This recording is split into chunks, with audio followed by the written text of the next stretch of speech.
Lydia Jacoby winning gold at the Olympics in Tokyo last night, or whenever you watched it, or whenever I watched it. Huge deal for the Americans. Their first gold medal in swimming after Katie Ledecky was upset. The coolest part about the Lydia Jacoby gold medal was the video of her hometown congregating in what appeared to be a train station to cheer for her, and it's absolutely bananas. There will be a link to it in the show notes. This is Interesting to See, your daily sports podcast about news, narratives, takes, and gambling. We're going to get to some Olympic schedule, and some other stuff, a beef in baseball. I'm pretty excited. I think there's going to be a legitimate fight in baseball soon. But we're going to start with, obviously, this Aaron Rodgers thing. NFL training camps will all be open in some way, shape, or form today. It's July 27th. Aaron Rodgers' plane landed last night, and there were reporters there. I know that because it was all over Twitter. Someone's job was to go to the airport and film Aaron Rodgers' plane, commercial plane, landing in Green Bay, Wisconsin. Someone did that for money. So we found out yesterday that Aaron Rodgers does expect to play. There were contract negotiations, blah, blah, blah. It reminds me very much of what it could possibly be like to date the most attractive person in the world, regardless of your orientation. And that person every now and then just needs to feel like the world will end if you lose them. And he did that, and he threw a big old fit, and he got what he wanted. The concessions that are going to be in the new contract, I don't understand in terms of the financial ramifications of the contract. All I know is they somehow have more cap room this year so that perhaps they can sign Davante Adams, who has also been fussy about his contract, which he should be. He's the best receiver in professional football. But there are concessions in the Rodgers contract, so he did throw a fit, and he got kind of what he wanted. Apparently, this is according to a tweet from Adam Schefter, league PR representative Adam Schefter. If the Packers sign off on their willingness to trade Aaron Rodgers and the agreement is finalized soon, the biggest concession will be the freedom to kind of decide where he's traded to. Also, in 2023, and when the end of was going to be the last year of his contract, so it's 2021, 2022, 2023. So they're going to be willing to trade him for the 2022 season, and he gets to decide where he goes. The 2023 year is voidable, so he could theoretically sign a new, more attractive contract to either him or someone else, wherever he goes. And this is my favorite part, no tags. They can't tag him. He gets to do essentially whatever he wants. So they're doing this last dance thing in Green Bay, where it's him and Davante Adams. The Packers have, I don't understand, it's time for preseason rankings. Everybody's doing this. Like, no team in the NFL has more top 5 people at the various positions than the Packers do.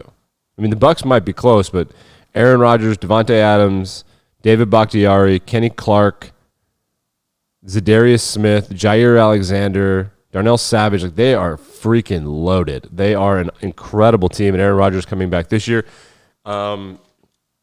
I don't know where this is from. I suspect it's from Shakespeare, but I quote it from Mad Men, where nobody knows if the world will go out with a bang or with a whimper. I don't know how this is going to end. I am just rooting for implosion because I'm a Detroit Lions fan, and it feels like the torture scenes from Game of Thrones with that Ramsey guy.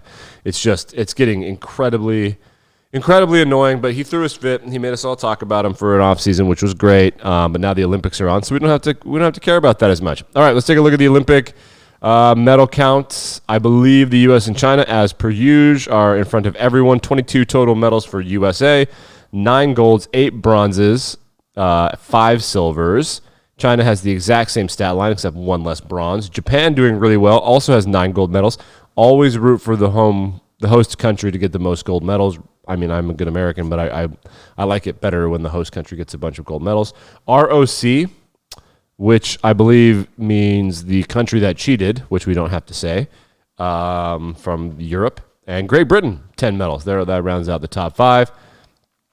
On the schedule today, I believe there's a lot of team sports stuff going on all the time. Some team sports that are in the Olympics that, frankly, all sports are great, I suppose, but it distracts from Olympic sports, in my opinion. Things like 3-on-3 basketball, that's an Olympic sport, why? I mean, just take the 3-on-3 teams from the teams that are already there.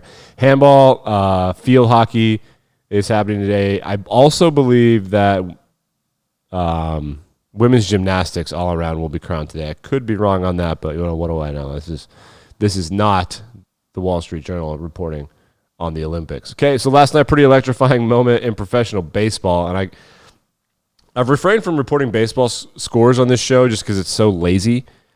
But last night, Javier Baez was up, I believe, in the bottom of the ninth with the bases loaded, 1 out. It's Cubs versus Reds. And he hits a deep fly ball to center field, goes over the center fielder's head. The guy scores from third base. Cubs walk it off. However, and I'm going to pull this up so that all of you can watch it because it is absolutely just electrifying what he does to taunt this pitcher. I mean, I cannot state this enough. What he does to this pitcher is going to be bad for his team. So I'm sure that the MLB is going to suspend him just to protect his teammates who shouldn't have to deal with this. But also for the unwritten rules, I'm a big opponent of unwritten rules. I think unwritten rules in baseball are stupid. Throwing at a batter is dumb. You should get to swing the bat at your head. However, this is not gloating after hitting a home run. This is literally rubbing your opponent's face in it. And it would be this kind of thing would be a flag in football. It would be a penalty in hockey. This would be probably a flagrant or maybe a double tech. I don't know, double tech in basketball. This would be an ejection in any other sport. So I have it up right here. Let's watch what he does. I don't understand what he's saying, and I can't wait for our boy John Boy Media. And if you don't follow John Boy Media, he just does a bunch of breakdowns of baseball. The reason his breakdowns are great is because he reads lips, and it's electrifying content. Cannot recommend John Boy Media enough.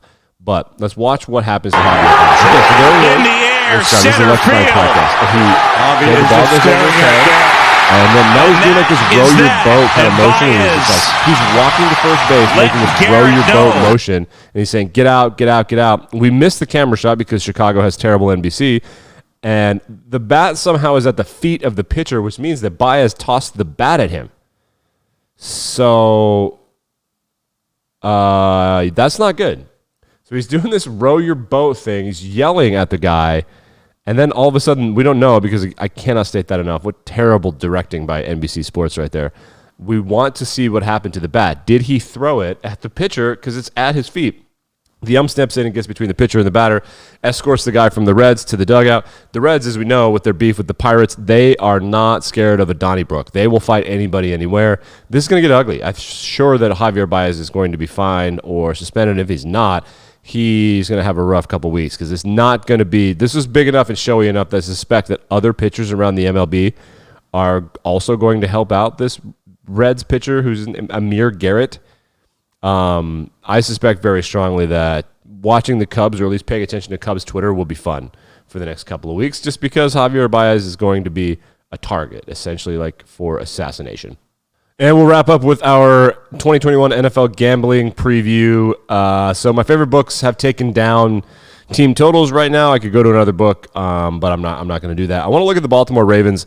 My take on the Baltimore Ravens, you're not here for my take, is that they're not as good as they appear. I think that Lamar Jackson is possibly Cam Newton and Carson Wentz in that there was one year that was amazing and you're the best player on the planet, and then there was another year of a bunch of people making excuses, and then the third year, if we follow Cam Newton and Carson Wentz, the third year is more excuses or some people starting to whisper, maybe there's a systemic issue here. So I'm looking at the odds for the AFC North, and the Ravens, I believe, they're picked to finish first in a lot of places. The Browns are very close. Like the odds essentially mean like, for me, it's basically a tie. So you can bet on a bunch of stuff at bovada.lv about who's going to finish first, who's going to finish second, different various combinations. Like they do their own in-house parlays, essentially.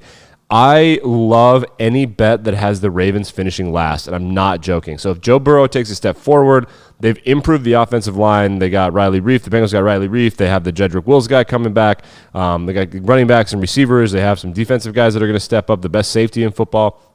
Bengals are not going to suck. The Browns are widely considered one of the best teams in football. The Steelers are the Steelers. So if the Steelers win 7 or 8 games and they could finish at 500, the Ravens, they play the NFC North. That to me, the NFC North is such a fascinating division because you could lose any one of those games and it wouldn't be that weird. And also probably has the best or second best team in football in the Green Bay Packers in the NFC North as well.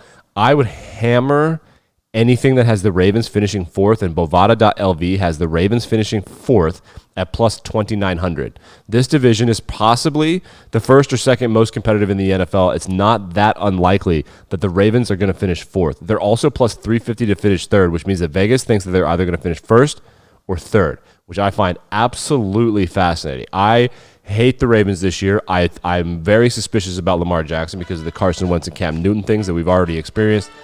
any sort of Ravens narrative fade, I am completely on board with. We'll get into some Lamar Jackson props as the 2021 season preview continues. NFL training camps open today.